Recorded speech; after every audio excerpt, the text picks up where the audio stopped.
learned in school that birds, bats, fish, trees have sex because they want to reproduce. That's wrong. The reason why all of these creatures have sex is actually because it's really, really fun. This creature, the honeybee, has a body built for sensual love, from the tip of her tongue to the tip of every hair on her body. These are animals that communicate with the world through smell, taste, through vibration. And they do have a rather unusual family structure. 70,000 female, infertile females, just one fertile queen, and a very small handful of rather fat and lazy male drone bees on the right over there. So imagine you're in a beehive. It's a hot summer day. It's moist, it's dark, it's hot. It's a bit like a nightclub. It's filled with sniffing, licking, dancing, vibrating bees crawling around each other, communicating together. But on this day, a new queen is to be born. And you can actually, as a beekeeper, you can hear the virgin queens singing to each other from inside these queen cells on the day that they are to be hatched. The queen, she hatches, and she crawls out into the hive. And after a few days, she takes flight for the first and maybe last time into the light, into the air, into the new smells that exist outside the beehive. She flies to a place where the drones are waiting, the male bees. And the male bee is an interesting specimen. He's basically eyes and penis and nothing else.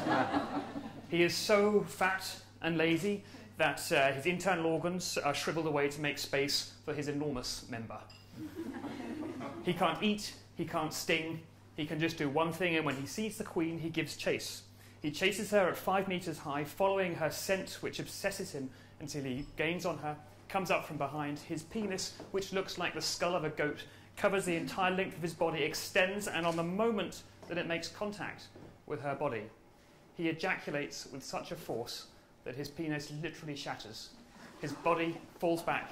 He drifts to the ground, surrounded by pieces of his broken member. And the last thought he has before he dies on the ground is, "It was worth it."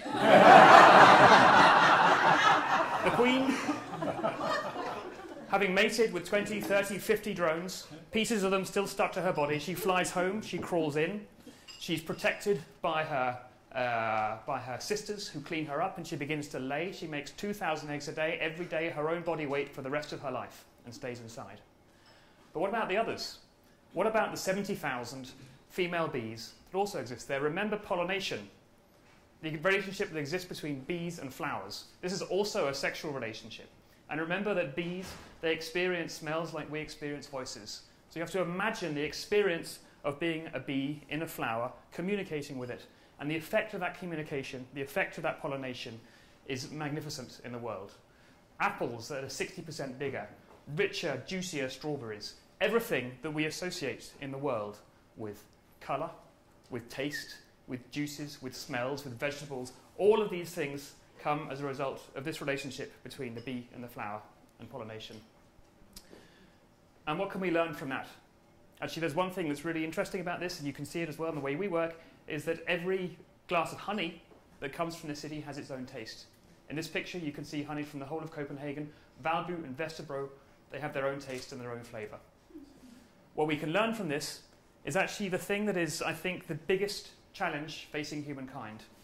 How can we be productive in the world and actually enrich the environment, make it better and more fruitful instead of destroying it? That's something we all need to be working how to do. We need to be teaching young people about that. This is something that we're doing in the project that I started called Bybi. We want to create an industry around honey production and beekeeping in the city. What we do is we put beehives on the roofs of businesses, and we train homeless people, refugees, and other long-term unemployed to be beekeepers and look after them. We collect the honey, and we use this honey to make products that we involve these people in selling. We sell it all over the city. We make beer, we make candies, we make candles out of the products that come out from the beehives, and we use these to tell a story about the city, about the bees, about the flowers, about the people who live here, in a way that we believe makes the city literally buzz with life. You can see in this last slide, this is a collection of some things that we're doing. We made 5 tons of honey last year from 150 beehives around the city.